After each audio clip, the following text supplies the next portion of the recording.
introduction. Hello, everyone. It is so good to have all of you in this room for such an important purpose that we are here for tonight. I want to welcome you all to our Victory Over Violence Community Forum. This is a joint effort between Fox 16 and our sister station, KARK4. We're also conducting this forum with the help of the Clinton School of Public Service. I know many of you have questions. Many of you who are in this room, you have questions. Some of you may want to vent because of problems you may have encountered in your communities. Some of you may be victims of violence, and some of you may have lost people and loved ones to violence. And we certainly do understand that, and our hearts go out to you. We do want to hear from you. We also want you to keep in mind that our primary goal tonight is to find solutions to the problems, to the violence, the outrageous violence that we are facing in our community. Our slogan, crime solutions that work. And we're not going to solve every answer in here tonight. We're not going to solve every problem tonight, but I truly in my heart believe that if we put our heads together, we can start making some inroads and making some progress in combating crime.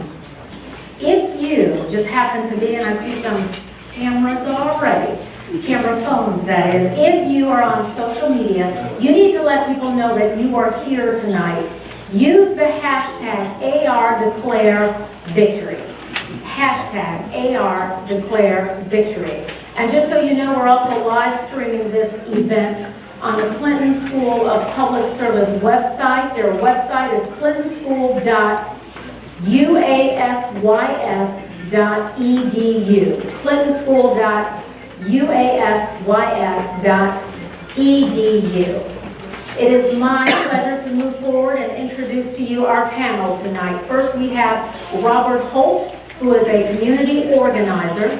Robert played, give him our round of applause.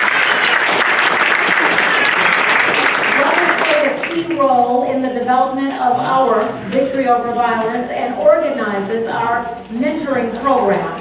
He founded LOVE. Yes, he did. He founded LOVE, L-O-V-E.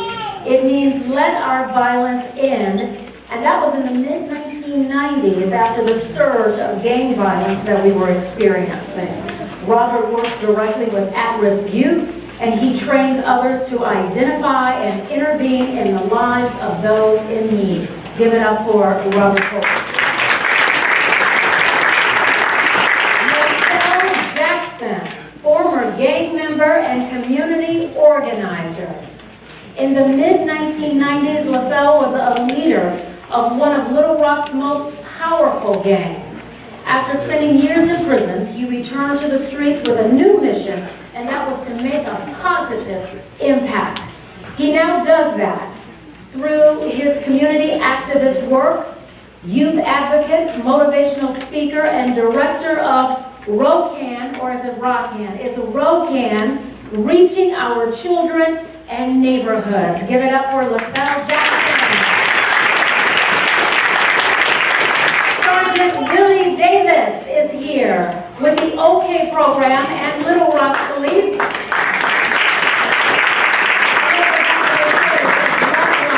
Love life. That's what we're talking about tonight. Sergeant Davis has been with the Little Rock Police Department for more than 25 years.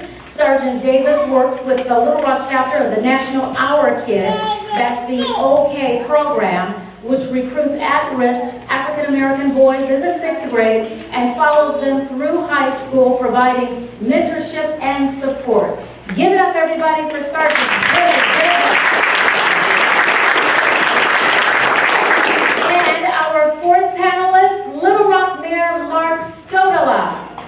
Mr. Stodola has been mayor of Little Rock since 2007. In the mid-1990s, Mayor Stodola, he served as a prosecuting attorney developing a gang prosecution team. And during that period, he was recognized nationally by the Department of Justice for creating an innovative juvenile diversion program and drafted several successful pieces of legislation, including the Arkansas Gang Organization and Enterprise Act. Let's hear it for Little Rock Mayor Mark Wilson. We have 2 microphones that are floating around. We have one on this side, and we have another one on this side. So when you get ready to speak, raise your hand. I will point to you, and a microphone will come your way. Don't start speaking until we get you on the mic, because we want to make sure that everyone in this room, and we also have some people back in the back, we want to make sure that everyone hears you. Most importantly, we want our panelists to hear you so that they can answer your questions. Keep in mind, we are looking for solutions tonight. My job as the moderator is to try to make sure that happens. But I have a feeling I have people up here that are going to help me make sure that happens as well. I'm going to start with the first question, and I'm not going to decide who answers this question. And as I mentioned to both LaFell and to Robert, I said, don't feel like each of you have to answer every single question. If it's something you feel like you need to chime in on, do so. If all 4 of you answer the same question, that's fine too. But we don't have to be uniformed in that way. First question, are you ready? It's a tough one. Yesterday's fatal officer-involved shooting marked 14 homicides in Little Rock this year. If the current pace were to continue through the end of the year, we would be on track for somewhere in the neighborhood of 65 homicides in the city of Little Rock. That would make this one of the deadliest years. In fact, we had 70 homicides in 1993. That was the deadliest year. So we're on pace for that. Since we're talking about trying to find solutions, what must we do? What can we do in this room to stop that? Don't speak all at once. There is a back in the back, so I'll go ahead and plant this seed. First of all, repeat after me. Love is giving of myself for the good of someone else. That's one major solution that each and every one of us need to be looking at, is what can we give up of ourselves in order to help someone else. In the back of the room, before you leave today, there are applications to be a mentor in this community. Miss Crystal will be sitting back there at the table. And if you are interested in being a mentor in one of our clubs and one of our organizations involved with OK program, involved with LaFell, or Boys and Girls Club, or one of our schools need people and volunteers in our schools. And Debbie Milo would love to have you go back and fill out an application. So I'll start right there. Let me make a quick correction. The homicide is actually 17.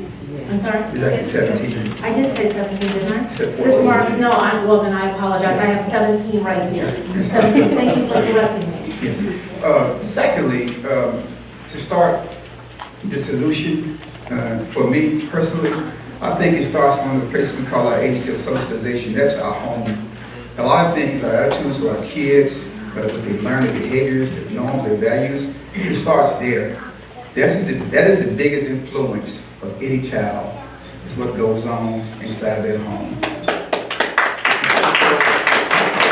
We first, as parents, and I say that loosely, because I know the grandparents, the aunts and uncles, and the adopted families that are raising kids now. But it is our responsibility as the adult to teach our boys and girls love and one for themselves and self-respect. And I truly believe that if I love myself and I truly respect myself, I'm going to have a hard time respecting someone else. And we have to show our young boys and our girls this. They're watching us. And if we teaching anger, they're going to be violent. But if we show them these young boys and girls love and care, they'll be loving.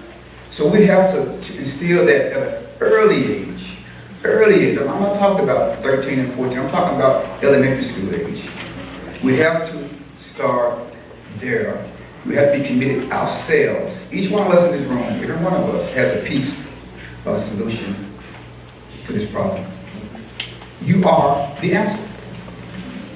You don't have to wait on the mayor, the chief, me. It's something you can do yourself with the help of all of us, encouraging and loving each other. And that's my take on that. You know, Donna, you mentioned extrapolating that number.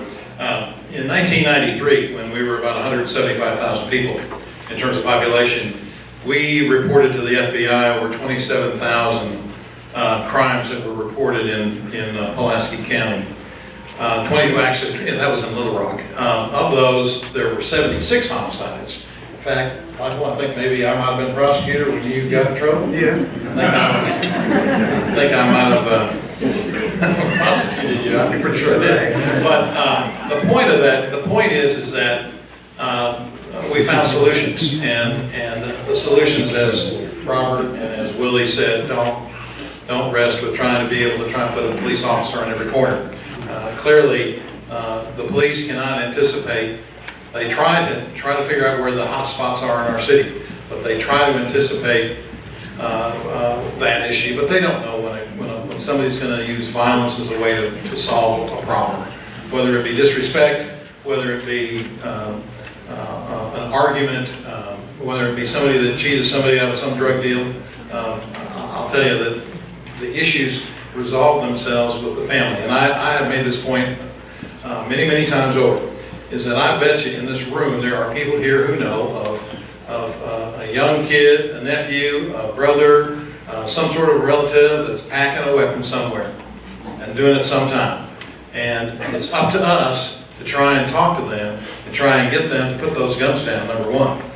And then the issue of respect and solving our differences another way is the way we can try and help resolve this issue. We worked hard on these issues. Back in 2015, we had a low of 24 homicides. So here we are, we're close to that in the first quarter of the year. Not too far away. Some of those were officer involved shootings, by the way. So when you try to sort through all this, it gets a little bit more complicated. But the issue is that people are using violence to solve their differences, and that has simply got to be taught in the home, by families, by relatives. And it's not just the mothers and the fathers, it's the grandmothers and the aunts and the uncles that have to help do that too. The mentoring issue is absolutely critical. If we can get people at a young age, then we can make a difference. The city spends $5.5 million a year on prevention and intervention programs for young people.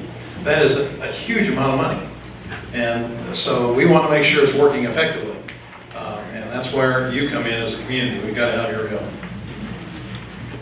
Let me say a little something. My whole family, I come on a different end. My whole family, my whole family, from back in the 90s, all of my kids were gang members. Every one of them. And the only reason they became gang members is because I taught them. They were following me. They wasn't following the mayor. They wasn't following Davis. They were following me, and they wanted to be just like me. I went away and I did 10 years in federal prison. And when I came back, my most important thing on my mind was to not let my babies be killed on the streets. So right now, I've been a single parent of a daughter who's 15 now. I came up here when she was a single parent when she was 3. Let me tell you, I check her Facebook, I check her Snapchat, I check her and I make sure she writes all of her passwords down. If she changes them, she has to write them down. And sometimes a couple people say, well, you kind of overbearing. But guess what? She's making all that. She speaks Korean fluently. Okay? She is not a gang member. I think that at the end of the day, parents, when your kid is on Facebook with a blunt in his mouth or her mouth, with guns holding them up, okay? I think that at that point, you should get involved immediately. Don't think it's gonna go away. It's gonna get worse. And then when something happens, oh, let me call Mr. LaFell, because he can help me. I'm not an attorney. Okay, I can feel, because I've lost so many people, and I can direct you to an attorney. But when it gets to that point, they need to be some really heavy counseling. So it's gonna fall on you. Any parents out here, your babies, feel free to check their stuff, but they're staying in your house. One of your solutions would be, today when you go home, get all of their passwords, all of them, and go through their phones, go through their Facebook, and you look for anything out of the way. I don't even want cursing on her thing. Okay? That's one of the solutions that we really have to look at is at home. And you hear this right here. David hit it right on the head. At home is where it's going to start. And if you feel like that you don't have any control, then you have to be tall enough to say, okay, this is my house. You're going to have to get out if you can't follow my rules. Because it's better if they get out and know that you mean business versus them stand there and get killed and bring somebody through to shoot in your house and kill one of your other babies. So one of the solutions, parents, go through those social media things, make them close them down, I'll get them right. Okay, all right, thank you very much. Anybody have questions? So I will ask that you start raising your hands. I have a question right here. You can start right here. Hang on one second, we're going to get a microphone to you. Quickly, if we can.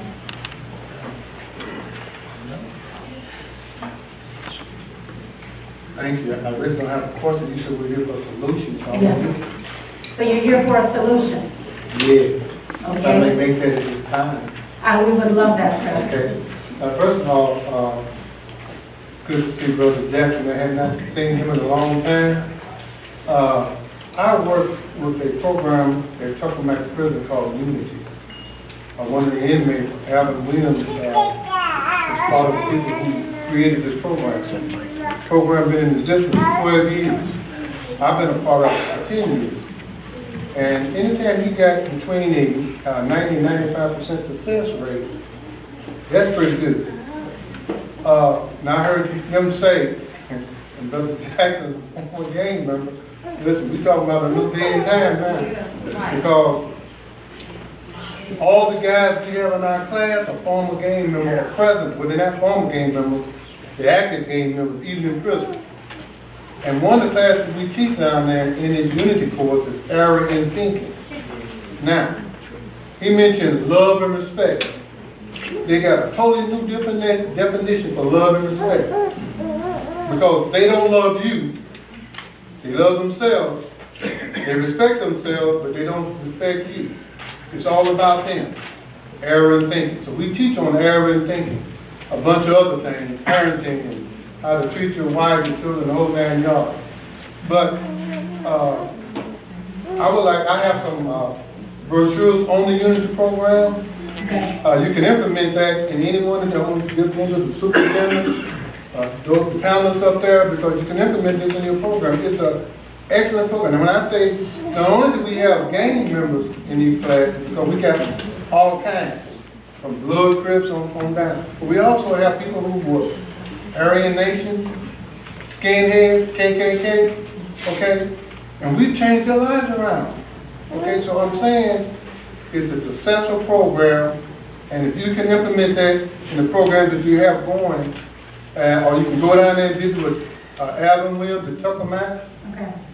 he'd be glad to give you more information. But I've got some stuff I'm going to talk about. Okay, thank you very much for Sir, that. quickly, Unity is an acronym. Yeah, it stands for. Go ahead, say, I know you know what it is. Go ahead. Go ahead, Will. Yeah, he just said, you and I have to change you. Okay, I just want to make you know that. Yeah. Okay, thank you very much for that. Go ahead. I just want to say, brother, yesterday I met with AETN. I'm part of the Unity. Sir? I'm part of the Unity deal that's going on. And I just want to let you know that we met with AETN yesterday. And there are some things that are about to really go up. We talked with Alvin last week. And there are some things that are really about to happen with that at AETN. So after this is over, would you visit with me for just a few minutes? Okay, excellent. Yes, ma'am. We need to get a microphone to you. So I just want to touch base. I'm actually Alvin Williams' daughter, and I have AETN did a documentary on the Unity program a few years back. So I'll be happy to give it to you guys if you want to check out what the program and how it's being implemented in the prison. As Reverend Clay stated, there's a community component that he has that I think is really worth looking into. So if anybody has any questions about that, I'll be here. Thank you for that. Yes, ma'am. Could you pass the microphone to the lady in the pink scarf? Okay, we have her. Is it okay if I keep my seat? Yes, if you'd like, that's just fine. Thank you. I actually have a new program, and I'm very impressed with the Unity program. I have a new program that I started in October of 2015. That program is called APAP, and it's an acronym, After School Performing Arts Program. And the program actually is a totally free performing arts program. The reason that I started the program is because I have a son in prison that's sentenced to 40 years. And I feel like that had I gotten my son involved in extracurricular activities, that he may not be doing 40 years in prison right now. I feel like that I failed that generation, and so my goal with the APAP program is to actually bridge the gap and not fail the next generation. The best mediating mechanism relate to identity formation, peer group membership, and attachment to non-familial adults. These children that I am dealing with are between the ages of 12 and 17 years old, and I actually offer a program for them to come into. And the thing is, I didn't initiate my son participating in extracurricular activity. Where's your program? Where exactly is it? My program meets at the Howell Community Support Center on Tuesday and Thursday nights. I meet with the children, and we cover lots of different things. How old are the children? The children are between the ages of 12 and 17 years old. Okay, thank you very much. Sure. I have a question now, and this is something that came up in a discussion that we had. I know a number of you out here are involved with different groups, but do you ever think about bringing your groups together, the ones that fit together? Now, you're talking about the Unity program, may or may not fit with your program, but how do you get all of these groups, because we have a ton of people in our community who want to make a difference. They want to help. They want to do what you guys are doing, but they're doing it individually as opposed to a group. How do you get them together? I think it's all about the communication piece that goes along with what you're talking about. Example for the OK program, most people that know this program know it's for African American males between the ages of 12 and 18. That's what we do. And we recruit and train grown men of color to come in and mentor these young boys. But there's a cost thing. It's a free program, but we in the public schools. I'm a proud supporter of proponent of Nancy Russo here at Central High, who embraces this program. Dunbar Middle School, Ms. Eunice Thrasher. Henderson Middle School, we are Hall High School, and Forest Heights Middle School. So those are the schools where the OK program is welcome. The only issue with the OK program is, our issue is getting police officers to work in the program. So that's where I'm not in all the schools in the district. It's not the key, it's the officer taking the responsibility to do this kind of work. And it's not easy work. So just to get them involved in doing this is a challenge sometimes. We talk about mentoring too, and I want to touch on this because you mentioned it's hard getting males, and sometimes African American males. Is that a problem? Yes, I think, let me just hit on that, what you said along as far as working together. A lot of us have turf issues, and one of the things that we need to understand is turf really means together you are a foundation. T-U-R-F, together you are a foundation. My brother Willie and I have been working together for 25 years. I support what he does, but there, with this Victory Over Violence, there has been many organizations that have come together under this umbrella to put all of our toys in one sandbox. We've got to do that, to pool the resources that all of us have together in order to work together. The mentoring part that she's talking about, that piece comes to us into an application form. We then do training, we then do background checks, it's all free. And then we say that to those mentors, do you want to go to the OK program? Do you want to go to Big Brothers Big Sisters? And so forth. And that is how we are all working together right now. It's not about love, it's not about OK, it's about what resources that we have. And if there are other organizations that are here tonight that would like to be a part of this, we want you to sign up and be a part so that we can begin finding out about you and get the word out into our schools, into our churches, and into our organizations so they know about you. because there are enough kids and enough families in this community for all of us to come together and serve. Well, let me say one thing. Marcy, with her program, and I've been down to the Unity program and spoke many times. And Marcy has come over to my program and worked with my kids there. I'm thinking now, this is it. Everybody's here. Everyone that has a program shouldn't leave this building without getting to know the other person that has a program. That's right. That's right. Okay, all right, yes, ma'am, right up here in front.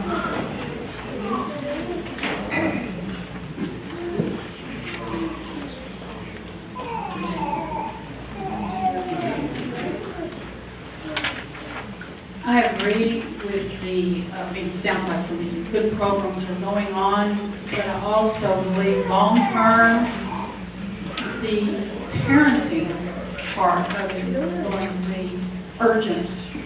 And I'm wondering, is there programs for parents now? Do people have that? Do they have comprehensive Parenting programs. Do you want us to answer? Yes, please. Centers for Youth and Family has one. There are Centers for Youth and Family has an incredible parenting program, but there are churches that we don't know about that have parenting pieces. There are other organizations in our community, believe it or not, like Boys and Girls Club. They have a parenting piece that they can utilize in their communities. The only problem that we have with that is that we don't have enough people to help Boys and Girls Club put that on for parents. And they do all the training and it's all free. But the one that's one of the better ones in our community right now is with Centers for Youth and Family. Baptist Health has another one, but there are several other churches in our community that has parenting pieces. And you can go to the Good Grid, and find out about some of those that are going on in our community. TheGoodGrid.com. I think it's probably, in some cases, though, a challenge to get some parents there. And you can't call it parenting classes, but we call it other life skills, we call it all sorts of things. But when you start offering lots of food, so if you're a food person in here, you can donate food, parents will come. Parents will come. Okay, Mary, you have something you want to say? Maybe said it all, yes. Thank you, Donna. You know, we at the city have a master youth plan that we've passed. Not the first one, we've had many, and we've done a new one. But one of the things that's very, very important is to understand that there are different needs for different types of kids. And so we've been trying to keep an overall list of all of the programs so that there's a good inventory of the various programs that there are. We have some that are based on geography. In other words, certain parts of town have certain kinds of programs in them, and that's because a lot of the time that's where the kids are. So you want to go, for example, you want to go in Midtown or South End, or you want to go Southwest Little Rock. You know, those are where they hang. I have made the comment that this is really a health issue. It's really a matter. It's not just the injuries that occur. It's the consequence to the family. It's the fear. It's the tension that exists on the streets and in the homes. And I have come up with this concept, and we're looking at programs now to see if there's a way to do this, is to really begin to have a really excellent inventory of all of these organizations that are out here trying to do the right thing, trying to help people, not only help the kids, but help the parents. And I am convinced that if we could focus on every child that is born in a hospital and immediately do an intense assessment of the deficiencies, the weaknesses in the home system, the weaknesses. I asked Superintendent Poore how many pregnant kids did we have in the high schools and the middle schools last year, and I mean it's over 100. Like there's 150, I think, something like that. I mean those are the kids that we really need to begin to help, making sure they got the right tools and skills to be able to raise children and make sure that they understand these things in the right way. And so I'm convinced that there's programs out there, we're looking at one right now, where we wrap the services around immediately.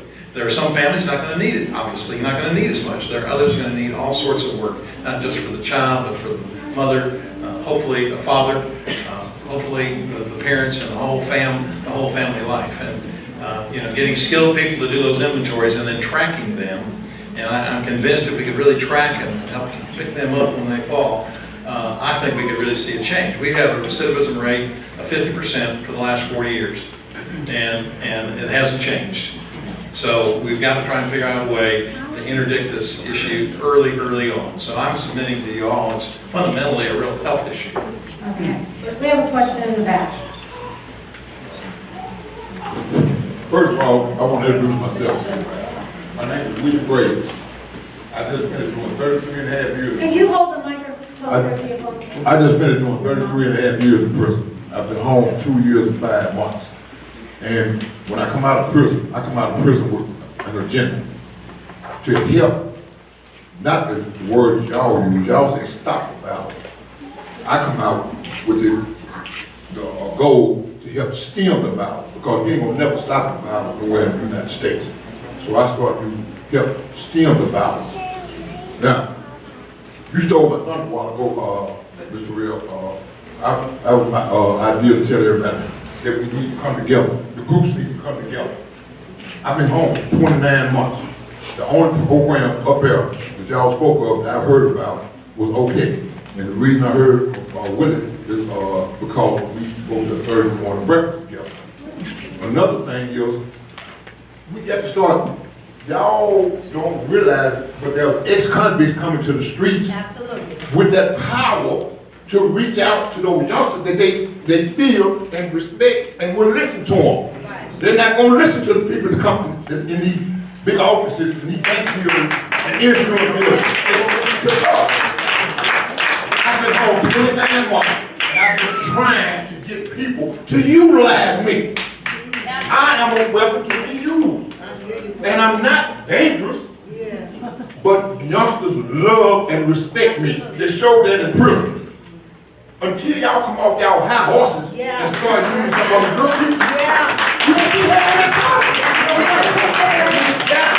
Start utilizing people like myself. And I I am a weapon to be. He spoke about unity. You and I have been team unity. I was in the unity program in prison too. That's when I know so much about it. Me and Lil Al, just like this here. Lil Al was the one who told me about leaving. When I come out, when me and Leaford lost our communication. When you establish communication with one another, you got to keep that communication going in order to make a difference with our young people.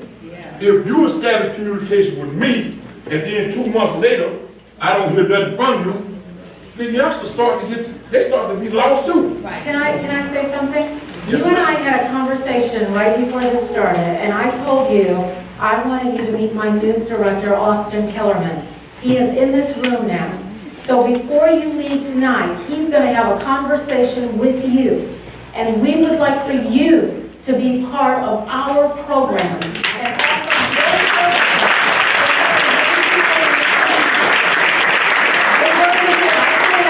we want to utilize you, sir. Thank you so much. Thank you. More, we have someone right here, standing right next to the microphone. Good evening. Thank you all for having this forum. I really appreciate that. I'm tired of posting status and I'm tired of saying things and not having action behind my words. I am the mother of 6. My oldest is 21, my baby is 2. I am an active member in my community. Whatever child in my community needs help, they know how to find me. I ask the kids in my neighborhood, Southwest Little Rock, in the middle of the heart of where everything is going on. I asked the young men in my neighborhood, what is going on? Why is there so many shootings? And what can I do to help? The 2 answers that were most common out of the 6 or 7 kids that I asked was, there's nothing else to do and we don't have any positive role models. With that being said, with there being nothing else to do, we have to give these kids something to do. Everybody cannot go to park. Everybody cannot go to the Boys and Girls Club. Everybody cannot go to the library. So we have to make an avenue, something, a venue for them to go to. The ones that have been getting killed, their age is 19. They're out of school. They're out of school, so they have to have somewhere to go. If they can't get a job, we have to take it into our best interest and find a place for them to go. There's plenty of vacant buildings around here in Arkansas, in greater city of Little Rock. Y'all the ones, y'all smart, put something together. All of these resources I've been hearing about in the last 30 minutes, I had no idea about them. It's like they're hidden. They're hidden resources and information that we have to have. Just like the gentleman said, a lot of black men got arrested in the latter 80s and the early 90s. they're out. And they're making impressions on our young youth, on our young boys. But they're not telling them the positive things. Now, the young men in my neighborhood, they got role models, but they're not positive role models. They're not telling them to get out, get a job, use your hands, make something of yourself. They telling them, go get it, man, it's easy, go do this or do that. And so, my suggestion, my solution, get a venue for these kids, 16 to 21, get you some partner up with all of these different resources, get some barbers out there, some small mechanics, some towing companies, whatever you do best, dedicate 2 or 3 hours of your time out of the week to do something about that. Another thing with the police officers, the only time we see police is when they're coming to arrest. The police have to be active in the communities. They have to knock on the door. They have to shake hands with the people that they're here to protect and serve. If I see a police on a regular basis, I'm not going to be afraid of them. I'm going to go up to them and say, hey, how you doing? Can you help me out with this? I got a nephew that need a job or need a mentor or what have you. There is no community in our people anymore. We have lost that community. Me as a parent and the parents that I deal with, the first thing we say is, oh, it's not my child. But they don't think, what if it was my child? Then you will have something to say. Why come, this is my last thing. This is my last thing and I'm going to sit down. Everybody in this room is somebody who cares. Why is there not a sign-up sheet with contact information and what you can do to help prevent or help cause a solution or help a solution? There should be a paper being passed around, get my number, her number, his number, so we can do this all the time, not just right here at Central. You know what I'm saying? Okay, all right. Thank you. Tuesday today, Rusty, you got it. Yeah, okay, go right ahead. Yeah. Sis, ma'am, can you stand up for just a Sure, second? no problem. The third Tuesday, okay? Third Tuesday this month, Lifeline Baptist Church, corner of Chico and Baseline, Southwest Community Business Luncheon. I want you to be there, okay? There's also, after that meeting, there will be about 14 pastors that have been coming together. We're attempting to, I call it Police and Clergy Alliance, as soon as somebody gets on board with us. But that is a time when you can come together, okay, and see what's going on there in Southwest Little Rock and be a part of this, because it is awesome. The churches are strategically planning right now to open their gyms and all sorts of things that are going on there in Southwest. I want you to be there and witness it. The second thing I want to say to you is this. I need your help. Here's what I need your help with. We've had, because of Austin and this Victory Over Violence, we've had 87 mentors to sign up. 87 in 4.5 weeks, which is awesome. However, here's the problem. 5 of those are men. So, I'm in full agreement with you. I need a little firecracker like you. And I say that very lovingly. To fire these men up in our community. For the men to stand up. You have to lower your standards. A lot of people are convicted felons, but just because I'm a felon don't mean that I can't give something back to these kids. That's right. That's right. A lot of men that were mentored, but it's always a stipulation. Oh, your background came back bad or whatever. You got too many records or whatever, but I can still give back. And if we don't use our youth, we're going to lose them. And we're losing. We're losing. Come see it. Come see us. It's the third Tuesday, Lifeline Baptist Church. I want to see your face there. You will. All right. You know what, I'm glad that you brought that up and you mentioned that you're a convicted felon. I think there are organizations that don't allow convicted felons. I think Robert is a great person to talk to and a very good resource, as well as Lavelle, to help people who really know how to get to these kids. Another thing you mentioned was there should be a place where we all can sign up. Each of you should have received this flyer. If you don't have this flyer, make sure you get it on the way out. If you look at the back, it says how to get involved.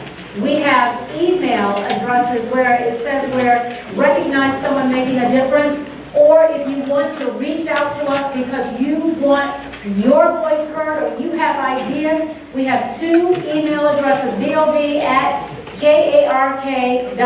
that's Victory Over Violence, or vov@fox16.com. I know you can all go there and you can leave us information, and we definitely want you to do that. Okay. Can I say something right here? Yes, please. I want to be really clear, in the OK program, some of my best mentors have been felons. The guys Amen. out of prison to come and tell their story. And we do background checks with these guys. The only thing that's different about the felons is we don't assign them a child. They can come every Saturday, hang out with us and tell the story. So we don't push them out. I think that's the best place for them. Because a lot of those guys want to get back in that way because they feel like they've lost so much. So I want to be really clear that we do not turn felons away. You know, we don't assign them to kids. But our meeting takes place in one location every Saturday. And people that go to their homes are me and my officer. That's it. So there's no other outside stuff going on. So they're welcome to come to the OK program. And we hire felons. Okay, all right. And sometimes I think it's just a matter of getting the word out, because some people just don't know it. Yes, you in the back. All right, I would like to say thank you for organizing this great event for us, to come out and speak and come up with some solutions. First of all, I want to let you know that I'm the mother of the 16-year-old who was shot January the 23rd of this year. And when it happened, I was so much at a awe because we do live in Southwest Little Rock. Even though we live there, it's still our community. We still feel safe because it's our community, even though there's plenty that goes on. However, and even to back that, you know, I have a personal connection with Officer Davis here because I was a police officer for Little Rock.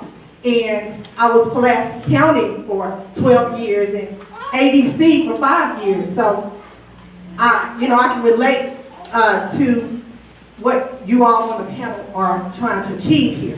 But I'm just trying to say this. All in the mix with everything that was happening, I actually was in the midst of starting a program called The Second Chance. And I started that program, sent off my 501c and everything of that nature. And then this happens and it's like, should I change my mind? You know, I can help fellas, yes I can, but I've been personally impacted so badly to the fact that I'm like, okay, I need to help these children out here. These kids need our help. Yeah. I have all sons, I have 3 boys. This one young man that I have at 16, he has volunteered. He's not a bad child. He goes home. He plays video games. He does his homework. He's a good kid. And for that to have happened, and I just thank God every day that he didn't perish and die, but it was just the fact that it impacted me so, in the community so, that my mission has now extended to the youth. So I'm here. A Second Chance is here to communicate with you and to interact with any other services that are out there.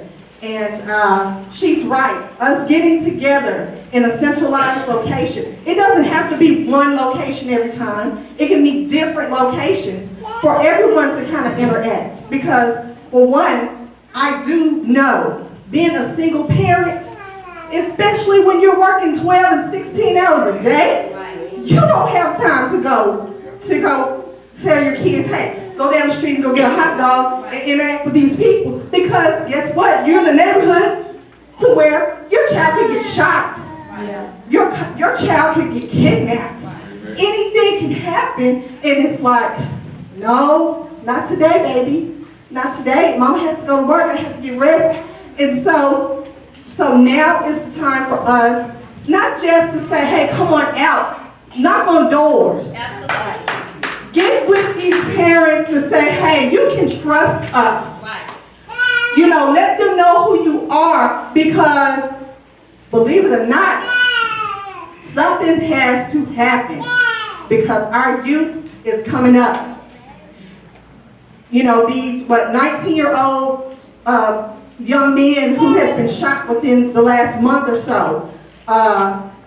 Guess what? They just turned 19, 18. They're just now coming out of high school, or if not, still in high school, because I do know it's some 20-year-olds who's still in high school. Yeah. But, you know, it's just the fact of we got to get out there and get together with people. You know, you make a very good point, getting community together, and that's what Victory Over Violence is all about. That's what we're trying to do. We're having this event here now, but that is one of our biggest goals, is bringing people together. I'm going to talk a little bit more about that. But the question is, and I'm wondering for you guys, you know, I mean, people don't want to get involved. You have people who are like, that's your problem. That's not my problem. I'm going to keep my door closed.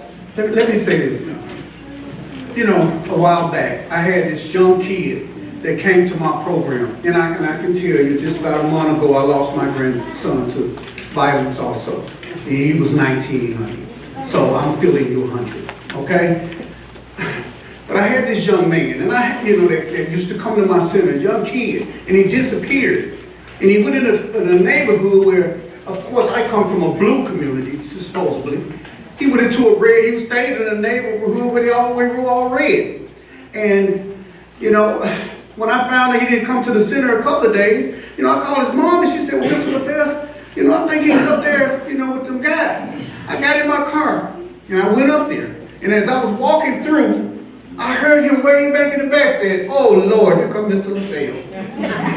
and I got to him and I said, what are you doing? You want to be a gang member now? And he said, no, Mr. LaFleur, I don't think I do. He said, I think I might need to leave with you. Well, I'm just going to fast forward and let you know, this kid here, I took him and he went into the military. Go back to 2 years ago, he called me and said, Mr. LaFleur, I need to talk to you. He called me from Afghanistan. And he said, I want to be a police officer. And I'm scared my friends won't stand with me. Okay? And he said, you always told me if you want to change something, be a part of it. And I said, well, when you come home, I'm going to get you involved in that. And he said, well, what you think about it, Mr. Phil? I said, it's an awesome thing. That's what I was trying to teach you. Well, this kid is a Little Rock police officer now. Okay? That we get out of our little comfort zone and realize we can't point the finger no more. It's going to take us to get out and walk into these communities. You know? It's going to take you. That young lady over there, I'm feeling you. Okay? But we come up with basketball, football, and stuff like that. I want my kid to go to a program where he's going to learn how to whale. Right. That's right. Truck driving. Right. Stuff like that, so they can use it to make finance, because you play basketball, you go home, mom and dad still got to take care of you. So any of the organizations, or even mayor, if there's some way we could get some programs to where the kids will be taught something that's going to help them in their life. You're talking about in school. Well, no, like, so there's a lot of kids that can't go back to school now. They've been kicked out, and they're just on the streets. Okay? I'm talking about a program that's just for kids that don't have nowhere to go. They're still kids. My grandson, you'd be around him, you would love him to death. But he still got out and did crazy stuff, shooting guns and stuff, and he's dead. Okay? So I'm feeling you. There's another mother here that I know she just lost her baby too. There's a lot of people in here, we have so much. Robert just leaned over and said his heart broke when she was talking back there. It hurts your heart. So it's really important that any programs that offer trades, please meet me in the back. Well, I was just going to say, you know, the challenge that we have here, and it's pretty evident, is the issue of communication and making sure everybody's got all the information. We do. We have a Metropolitan VOTEC. We've got training programs in there for all of those alternatives. We're working with Goodwill. We fund Goodwill. We've got training programs for people that are out of school. There's an adult education center. There's opportunities there for training. And so really it's a question of making sure that this information is out in the public and that people know about it so that they can route their children, route those young people to those programs. And I think that with all the other programs that have been talked about, it's kind of evident that one of the great challenges we have is this age of communication and the clutter of communication is getting a real clear message about these programs that are out here that can really make a difference. How do we find these programs? That's something that's what we They're not do. looking for these programs. It's what they call them. They ain't looking for these programs. Okay? Listen, I've been called a one-man band. I've been called a one-man band. I don't need a mic. Yeah, we have to have a mic. That's what I'm getting. I've been called a one-man band. Do you believe in education? Raise your hands. Raise it high. This is serious. 75% of every person in prison never finished high school. We're talking about all these trades and stuff. When you can't read and write, it don't matter.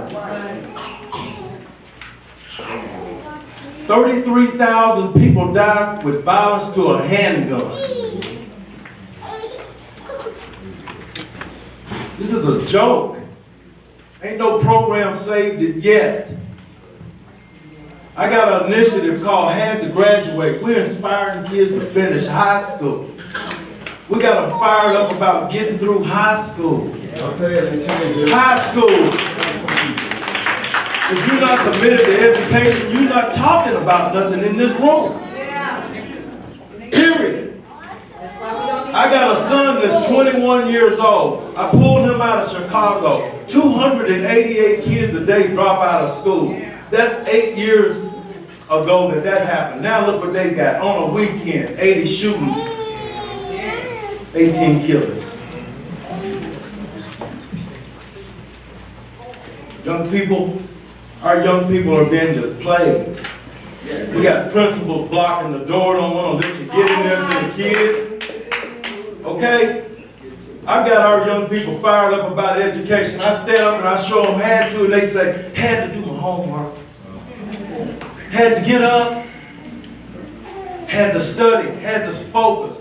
Mentality. A gun doesn't shoot itself. A mentality does. Do y'all get that? A mentality, a person. I'm mentoring kids first, second, third, fourth, fifth grade, and when I walk out of there, they're giving me a standing ovation. You know why? Because they know I'm not playing. Right is right, wrong is wrong. I don't even waver. I'm not trying to be friends with anybody who don't want to save our young people. Y'all like coming to funerals? Have you ever heard of human capital? That's when you invest in our young people and help them. We show them what we know. If you're sitting on a couch and you're not helping nobody, God bless you and everything you accumulated. Okay. Thank you. So the key to it is this: education. When we help our young people get across the threshold of education, I'm going to say it again, 75% of every person incarcerated across the United States of America never finished high school. Let's support our teachers. Let's support education. That's the key to stopping violence. Willie, thank you for supporting me. He's got it on. We've got these little wrist reminders that say, had to graduate, had to help. How can you come out of your cubby hole and help us, help our kids with a foundation for life?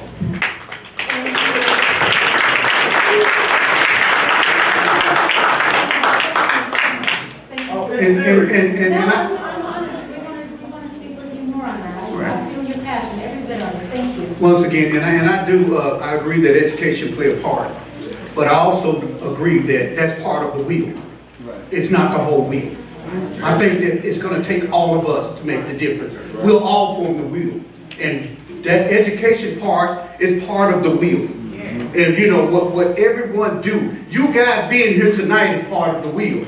You know, when you leave out, make sure somebody have your information, what you're doing, and we should all meet again to try to come out. You know, he just made it really clear. There's a lot going on that we just don't even know about. There's resources that we just really need to find. And I'm out there every day. I'm one of those felons that came out that went to prison that couldn't read. Okay? And I learned how to read in prison. And I came home, but I already knew what I was going to do. When me and Lil Al laid on the same bunk down in the bed, and I told him when I got home I was going to make a difference in my community. You have to have that feeling. And he looked up one day and seen me in the newspaper making a difference, and he started the Unity program. We also, we're up here for people to see us, Pastor Anderson. That's my nephew there. I remember when he wasn't with him. He went with his program. Look at him. We all play a part of the wheel, all of us. youth service. And we're gonna have to move along quickly because we're gonna be running out of time. Hey, Mr. In 2014, my brother was murdered by one of his so-called friends. I'm a part of Parents of Murdered Children, and mine is not regarding to a group, is over all of this, and it's God. And I feel like if we go out as a group and we pray for people, and we go out and not, because God wants us to be bold, and He wants us all to love each other. So if we go to these places that need the prayer and pray for them and give them back into the church, I feel like they can help a lot as well. Okay. And I just want to thank you. Thank you.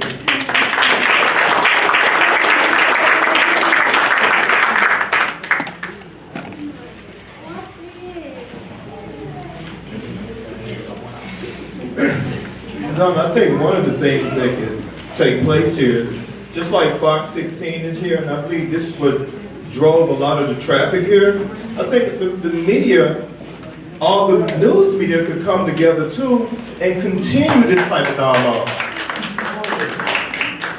And another thing, I was reading an article yesterday, and it said most of the world's problems could be resolved with effective communication. And one of the things I'm a part of is called Toastmasters International. And that organization works with you learn to become an effective communicator, an effective speaker, and an effective leader. Because everyone is speaking on the mic, but it's passion and frustration that's coming out at the same time. And I think, and this is what's happening with our kids today. We don't know how to effectively communicate issues anymore. Our dialogue is broken. Y'all know what I'm talking. Come on now. We gotta learn how to start effectively communicating the right way so we can get the right message across. Does that make sense? Yes. I'm done. Thank you, thank you. You know, I'm just gonna take this, we're gonna get some more of you, let some more of you speak. But we keep touching on this, and I wanna take this opportunity, I was gonna wait until the end, but we are having a victory walk. Part of our program, Fox 16 and KARK, we have joined together. We're having a victory walk. You all have these sheets of paper. If you look at it, we want everyone in this room to join us for our community walk. It's Saturday, April 29th, 11 a.m. It starts here. It starts right here at Central High School, and we are going to walk to Centennial Park. It's an opportunity for all of you to take your thoughts, your organizations, all of that, bring them together, create some dialogue, share ideas. This is an opportunity to do that. I want to see those of you who are in this room. I want to see you there. I'm going to be there. I want to see you there. All right, we have some more hands. You, sir, with it. Yes, you, right there. Grab the microphone.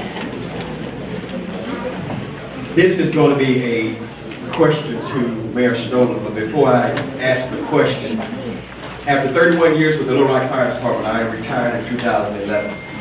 But even prior to retiring, even now, I have been looking for young men who might be interested in a career with the fire department. Here's the two things that get them. They don't have a high school diploma or GED, and they've got felony charges. And the Little Rock Fire Department, they're not going to hire you with felony charges. So I concur with my brother. The educational process is very, very important. Now, Mayor Stoller, this is what I want to address to you. And I appreciate all these organizations who are reaching out to the young adults. But like the gentleman back here said, what do we do to stymie the activity that's going on now? My question is this. Is the Little Rock Police Department short of officers? Number two, if they are, do you have a program or something in place to recruit police officers? Before you answer, back in last year at 16th and Chester, when we had the community meeting like this, I think you were there. I made the statement to the police chief then, presence acts as a deterrent. if we see police officers, if the criminal sees police officers, that acts as a deterrent. So, question number one, are we short? Question number two, do we have something in place to get more officers? Yes, yes, we are short, and yes, we do. And I spoke about this in my State of the City speech last week. It's been talked about at our board meetings. My colleagues and I have laid the gauntlet down about that with our police department in terms of addressing the shortage issue. And we are working very, very hard on that. We're 64 officers short. We lose about 37 through retirement and resignation each year. And so we are aggressively addressing that issue. We have 4 recruit classes starting this year. We are stealing officers from other locations that are already certified. We have 36 that have applied. We hope that most of them will qualify through our program. We've shortened the application period. It typically would take almost a year for somebody to actually get to be a police officer, 6 months before they even get to know whether they're going to go into the academy. We want to make sure they're trained and trained professionally. And it's not easy to be a police officer. There's not a lot of people that want to be police officers right now, based on the environment. And so we're offering incentive pay. We're offering an additional incentive pay of $5,000. And I have gotten the commitment from the city manager and the police chief that we're going to make up that shortage. I agree with you. There is an issue of some deterrence by virtue of presence. I want you to know that we put together in February a violent reduction unit, 16 police officers. They've made some 230 arrests. They've taken dozens of guns off the street right now. They've lots of drugs off the street.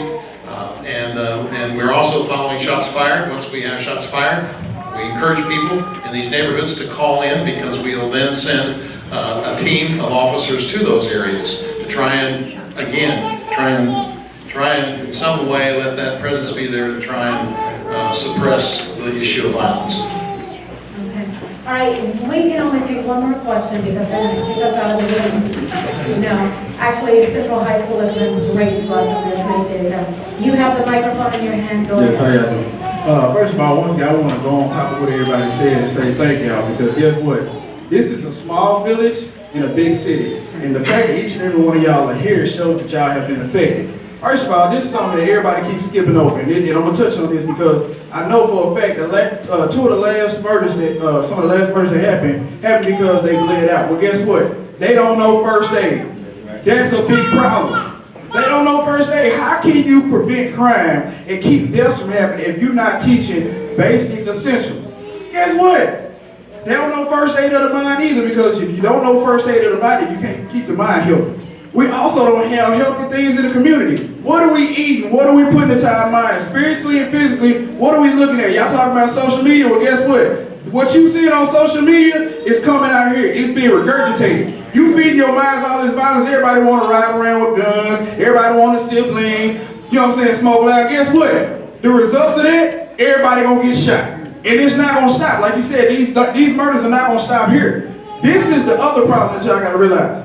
That money that you say y'all got for that program, you gonna have to double that. Because you need people that's willing to step up and they gonna have proper funds in to help them.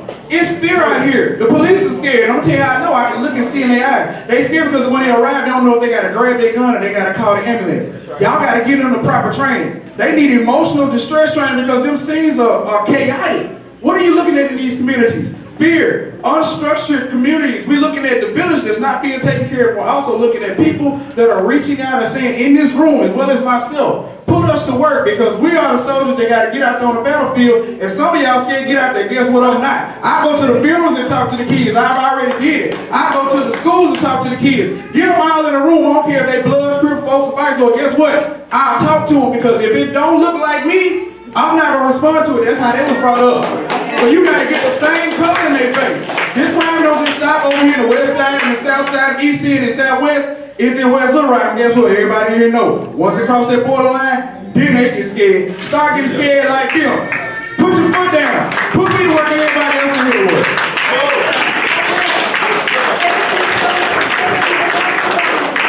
For your passion, and thank you so much for being in this room. Once again, I want you to hold on to these. Look at them on the back. It shows you how to get involved with our Victory Over Violence program. Again, I want to see you you at our victory walk. I really do. There is so much passion in this room. We can put this passion together and we can make a difference. We all have ideas, and just like LaFell said, we're all part of that wheel. We're all part of that wheel. Let's put that wheel together and make a difference. Thank you all for being here. I got on the wheel. She doesn't know. Well, wait, now, I know, I almost didn't recognize you. I see, but we need a microphone for you. We need a microphone. We got to make it quick, though. I see you, and I'm not going to pass you over, of all people. Yes, ma'am. Thank you. I think you all know who I am. Irma Edwards, the City Director of Ward 1. And what I'm saying to you all of you that live in Ward 1, I just wish that you, if you don't want to call the police, call me. I just talked to Chief Butler. He really didn't know he was supposed to be here. And the man didn't know. Okay, well, all right. Okay, can you hear me now? Yeah. Okay. Even the chief or the mayor did not know that they were on this program until I called them this morning about 8 o'clock. So thank you for coming. But the thing that I want to tell you all is that we've got a lot to do. I hear these people talking. I'm 86 years old, okay? And I have 6 children, 4 sons and 2 daughters. Neither one of those children ever got in trouble. Because my husband and myself, we use the rope. All right. You've got to use the rope. Stop feeding these children what they want. You act like you're afraid of these children. My 68-year-old, I'll kick her in the butt now. So this is what you all got to do. You got to stop giving these children what they want. It doesn't make sense. And my children do. In fact, my youngest child, Victor, I can say this again, he is an airplane pilot. And he's 50 years old. He was in, and you all need, I'm talking to French Hill, some of you need to go to college. Okay? Some of you who have passed that age in high school, you need to go to service. Think about it. Don't let anybody tell you that's a white man's thing. That's your thing. Thank you so much.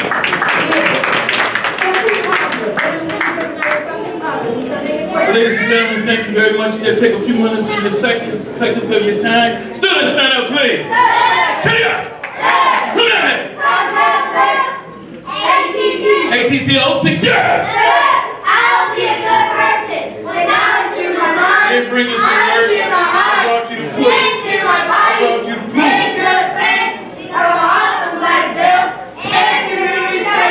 Students, when they bow, they saying college bound. That means we do care about education. Here, one time. Turn it up. Come here. College bound, sir.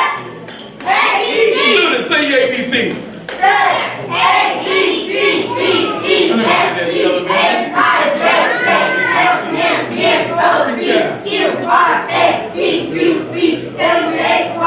If you can stay with them, say it back. CJ.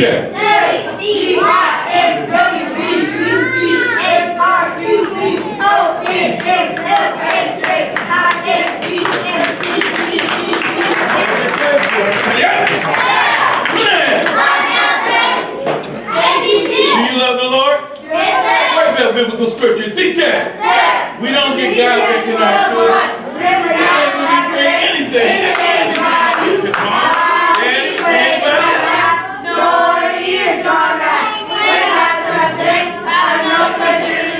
Orange Bell scripture, CJ.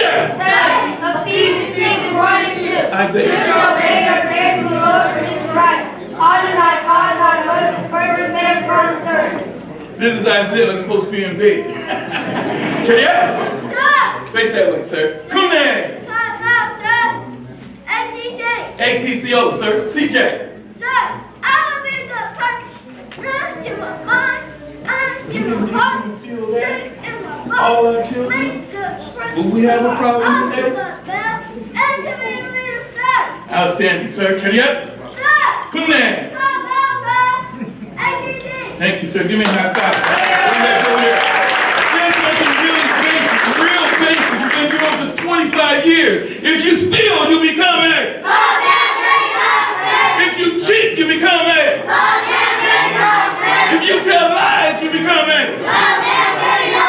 Do you want to be a low-down, dirty dog? Are you going to cheat? Are you going to steal? Are you going to lie? What do you say to drugs? Cigarette smoking? Drinking beer and wine? Sagging your pants?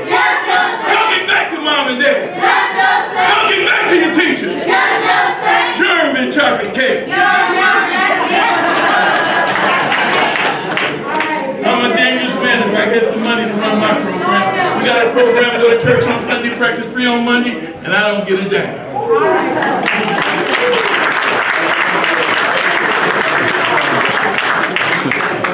That's going to wrap things up for this evening. You all, thank you so much for being here